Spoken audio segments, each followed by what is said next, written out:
Welcome to my YouTube channel VS medical classes. So friends, आज मैं लेकर के आया हूँ आपके लिए difference between kinematics and kinetics. Guys यहाँ पर मैं जनरल आपको सिर्फ इनका मीनिंग्स बताऊंगा, है ना। इनके डीप में जाकर के इनको डिफरेंस को क्लियर नहीं करूंगा, क्योंकि सिर्फ आपको कन्फ्यूजन हो जाती है फ्रेंड्स की काइनेमेटिक्स का मीनिंग क्या है और काइनेटिक्स का मीनिंग क्या है, ठीक है ना। तो बायोमैकेनिक्स का ये बहुत ही ज़्यादा इंपॉर्टेंट टॉपिक है, तो प्लीज़ वीडियो को लास्ट तक जरूर देखिएगा। अब देखिए यहाँ पर क्या है, काइनेमेटिक्स का मतलब है यहाँ पर बायोमैकेनिक्स के अंदर सिंपल मोशन, ठीक। आप फ्लेक्शन करते हो, आप एक्सटेंशन करते हो, आप एबडक्शन करते हो या फिर आप एडक्शन करते हो, आप कोई सा भी मोशन करते हो, ठीक है ना, तो वो कहलाता है आपका काइनेमेटिक्स। अब मोशन भी दो तरीके के हो सकते हैं, एक ट्रांसलेटरी मोशन होता है या फिर एक रोटेशनल मूवमेंट होता है, ठीक। ट्रांसलेटरी मोशन क्या होता है फ्रेंड्स, कुछ इस तरीके से समझिए। गाइज ये एक बोन है और ये भी आपकी एक दूसरी बोन है, इस तरीके से, ठीक। अब मैं यहाँ पर कहूँ कि यदि ये बोन इस डायरेक्शन में जाए तो ये है इसका ट्रांसलेशन मोशन। यदि ये बोन इस डायरेक्शन में जाएगी, इस तरीके से रोटेट होगी, तो इसको कहते हैं रोटेटरी मोशन, ठीक है ना। ये जस्ट एक सिंपल वीडियो रहेगी, बेसिक, ठीक। तो ये हमने देखा काइनेमेटिक्स में।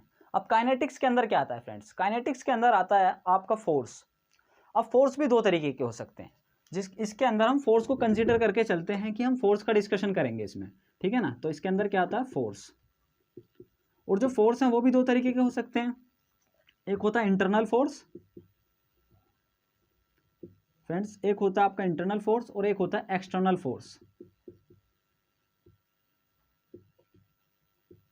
ठीक है ना। अब देखिए यहाँ पर इंटरनल फोर्स और एक्सटर्नल फोर्स में क्या डिफरेंस होता है। एक्सटर्नल फोर्स क्या है, आप रोड पर चल रहे हो, आपको किसी ने धक्का दे दिया, मीन्स वो एक्सटर्नल फोर्स है, आपकी बॉडी ने फोर्स नहीं लगाया, वो फोर्स आप पर किसी और ने लगाया, उसको कहते हैं एक्सटर्नल फोर्स, ओके। अब लेकिन आपकी बॉडी पर जैसे उसने फोर्स लगाया, लेकिन आपकी बॉडी ने भी एक रिएक्शन दिया, आपके जो मसल फोर्स है, आपके जो लिगामेंट एंड टेंडन है वो एकदम से टाइट हो गए, ठीक है ना। तो वो जो फोर्स आ रहा है वो होता है इंटरनल फोर्स। और जो एक्सटर्नल फोर्स के भी और भी एग्जांपल हो सकते हैं फ्रेंड्स, जैसे कि आपका ग्रेविटेशनल फोर्स है, सॉरी जीएफ लिख दिया मैंने यहाँ पर, ग्रेविटेशनल फोर्स, इसको गलत वे में मत लेना, ठीक है ना।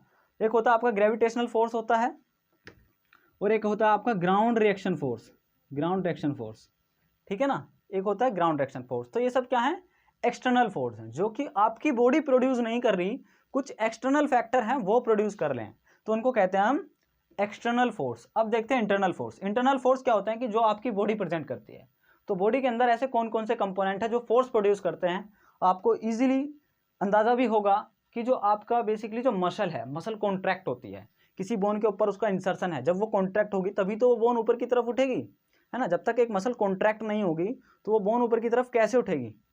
तो एक फोर्स होता है मस्कुलर फोर्स, ठीक। एक फोर्स होता है मस्कुलर फोर्स, ठीक। गाइज ये जो मस्कुलर फोर्स होता है, आपकी बॉडी के अंदर कोई भी मस्कुलर फोर्स लग रहा है, उसको कहोगे आप एक्टिव फोर्स, उसको कहोगे आप एक्टिव फोर्स, ठीक है ना। लेकिन अब इसी इंटरनल मूवमेंट का एक दूसरा पार्ट होता है पैसिव टेंशन, या फिर आप कह सकते हो पैसिव फोर्स। पैसिव फोर्स तो नहीं कहोगे, पैसिव टेंशन भी होती है। तो पैसिव टेंशन किस में जनरेट होती है, कोई भी आपका लिगामेंट हो, कोई भी लिगामेंट हो या फिर कैप्सूल हो, तो लिगामेंट हो या कैप्सूल हो, उनके अंदर जनरेट होता है पैसिव फोर्स एक तरीके से, ठीक है ना। तो ये सारी कंडीशन हमको पोस्चर की काइनेमेटिक्स समझने में बहुत ज़्यादा हेल्प करती हैं। या किसी भी जॉइंट के आप एक तरीके से काइनेटिक्स समझ रहे हो ना, तो ये जो जितने भी फोर्स हैं ये सब बहुत ही ज़्यादा इंपॉर्टेंट रोल प्ले करते हैं। तो मैंने एक सोचा कि एक बेसिक वीडियो बना देता हूँ आपके लिए, ठीक है ना। तो कुछ वर्ड्स का यहाँ पर आपको मीनिंग क्लियर हो पा रहा होगा। अब मैं थोड़ा सा काइनेमेटिक्स को डीप में टच करने वाला हूँ, थोड़ा सा बस, है ना। इसके टाइप्स को देख लेते हैं।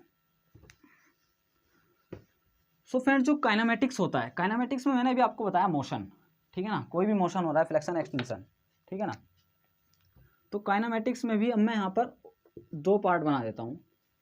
एक होता है फ्रेंड्स ओस्टियोकाइनेमेटिक्स, ओस्टियोकाइनेमेटिक्स,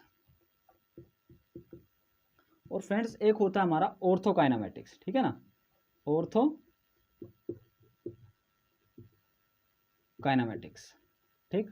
अब देखिए यहाँ पर ओस्टियोकाइनेमेटिक्स में जो मैंने अभी आपको बताया था कि फ्लेक्शन कर रहे हो, एक्सटेंशन कर रहे हो, है ना, या फिर एबडक्शन कर रहे हो, एडक्शन कर रहे हो, या किसी भी टाइप का आप मूवमेंट कर रहे हो, ठीक, जो बेसिक मूवमेंट्स होते हैं, तो वो सब कहलाते हैं आपके ओस्टियोकाइनेमेटिक्स, ठीक है ना। लेकिन एक और होता है ऑर्थोकाइनेमेटिक्स। ऑर्थोकाइनेमेटिक्स क्या होता है फ्रेंड्स, पहले मैं यहाँ पर लिख देता हूँ आपके लिए थोड़ा सा। आप फ्लेक्शन कर रहे हो या फिर आप एक्सटेंशन कर रहे हो एक और होता है एबडक्शन, एडक्शन, ये जस्ट एग्जाम्पल हैं। तो आपको क्या करना है, जब भी आप ओस्टोकाइनेमेटिक्स लिख रहे हैं तो इन मोशन के बारे में लिखना है कि कैसे परफॉर्म हो रहे हैं, कौन सी मसल परफॉर्म करा रही है, थोड़ा बहुत इंट्रोडक्शन देने के बाद, और गाइज इनकी आप रेंजेस लिख दोगे। ठीक, तो इस तरीके से हमारा ओस्टोकाइनेमेटिक्स कंप्लीट होता है किसी भी जॉइंट का, ठीक है ना। लेकिन अब जो ऑर्थोकाइनेमेटिक्स होता है फ्रेंड्स, ऑर्थोकाइनेमेटिक्स में क्या है कि जॉइंट के अंदर क्या मोशन हो रहा है, ठीक है ना। एक जॉइंट है, उसके अंदर क्या मोशन हो रहा है। यहाँ पर मैं आपको एक डायग्राम की हेल्प से समझाता हूँ फ्रेंड्स, इसको ज़रा ध्यान से देखिएगा।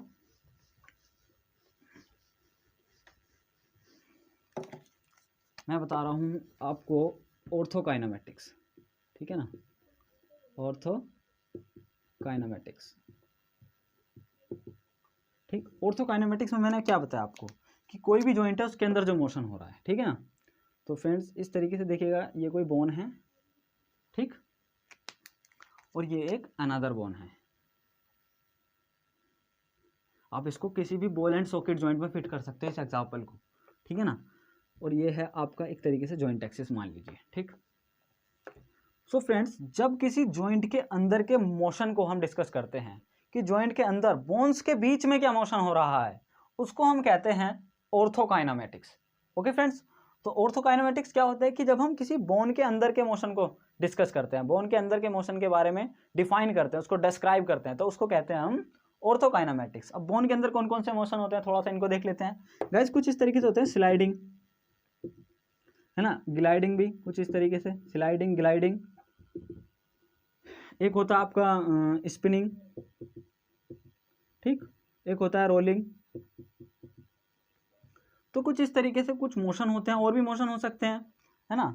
तो बेसिकली ये टाइप के कुछ इस तरीके से मोशन होते हैं ऑर्थोकाइनेमेटिक्स के अंदर। आपको बताना होता है कि जब आप फ्लेक्शन कर रहे हो, है ना, सपोज आप नी जॉइंट का फ्लेक्शन कर रहे हो, तो नी जॉइंट के फ्लेक्शन में, और ये भी आपको बताना पड़ेगा weight bearing non weight bearing क्या है। तो गाइस थोड़ा सा मैं टच कर देता हूँ वेट बेरिंग। वेट बेरिंग का मतलब होता है कि जब आप बाइलेटरल स्टांस में खड़े हो या फिर यूनिलेटरल स्टांस में हो, means when you are in the touch of surface, जो आपका डिस्टल एंड है बोन का, जब वो टच हो सरफेस में, है ना, किसी भी ग्राउंडेड सरफेस से टच हो, तब उसको कहते हैं weight bearing. Non weight bearing क्या है कि जब आप किसी चीज पर बैठे हुए हो, आराम से चेयर पर बैठे हो और आपने अपना एक लेग उठा रखा है, तो वो that called non weight bearing, है ना, उसको हम कहते हैं नॉन वेट बेरिंग। तो अब इनके अंदर जो मोशन परफॉर्म होते हैं कि स्लाइडिंग हो रही है, ग्लाइडिंग हो रही है, किस डायरेक्शन में होगी, तो ये सब डिपेंड करता है कि आप वेट बेरिंग में हो या नॉन वेट बेरिंग में हो। क्योंकि जैसे आप वेट बेरिंग से नॉन वेट बेरिंग में जाओगे या नॉन वेट बेरिंग से वेट बेरिंग में जाओगे, तो तुरंत आपका सेगमेंट चेंज हो जाएगा, क्योंकि डिस्टल सेगमेंट चेंज हो सकता है या फिर प्रोक्सिमल सेगमेंट चेंज हो सकता है, ठीक। और गाइज यदि आपको समझना है कि किस जॉइंट में किधर की साइड स्लाइडिंग होगी ग्लाइडिंग होगी, तो उसके ऊपर मैंने एक वीडियो बनाया हुआ है। उस वीडियो का आप बेसिकली लिंक ले सकते हो मेरे डिस्क्रिप्शन से, वहाँ पर मैंने कॉन्वेक्स कॉनकेव रूल को डिस्कस किया हुआ है। आप उस वीडियो को देखिए, आपको सारा फंडा क्लियर हो जाएगा कि किस डायरेक्शन में रोटेशन होता है, किस डायरेक्शन में ग्लाइडिंग होती है, क्या होता है, ठीक है ना। तो आप इजीली जा करके उस वीडियो को देख सकते हो। सो गाइज आज की वीडियो में एक जनरल इंट्रोडक्शन था, कुछ बेसिक था। सो यदि आपके कुछ टॉपिक क्लियर हुए तो आप इस वीडियो को सिंपली लाइक कर सकते हो, ठीक है ना। So guys thank you so much for watching my channel VS medio classes.